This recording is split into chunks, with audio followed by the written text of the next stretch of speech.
ہر انسان دوسرے کے بارے میں وہی بولتا ہے جو آپ کا وتیرہ ہوگا، جو آپ کا رویہ ہوگا۔ ہمارا اسلام ہم سے یہ کہتا ہے کہ اچھا رویہ برتو۔ چنانچہ اللہ کے نبی علیہ الصلوۃ والسلام نے کیا فرمایا؟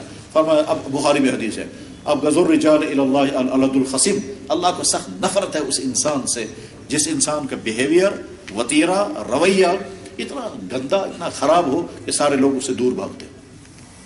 بس اپنا رویہ اچھے سے اچھا بنانا چاہیے، جو جس جگہ اتنا اچھا بیہیویئر کہ اگر میں کسی کا بیٹا ہوں تو میرا باپ کہنا چاہیے کتنا اچھا ہے یہ بچہ۔ آپ بیٹے ہیں تو بہت اچھا بیٹا بن کر دکھائیں، آپ کسی کے باپ ہیں تو بہت اچھا باپ بن کر دکھائیں، آپ کسٹمر ہیں تو بہت اچھے کسٹمر بن کر دکھائیں، آپ دکاندار ہیں تو بہت اچھے دکاندار بن کر دکھائیں، آپ کسی کے دوست ہیں تو بہت اچھے دوست بن کر کے دکھائیں۔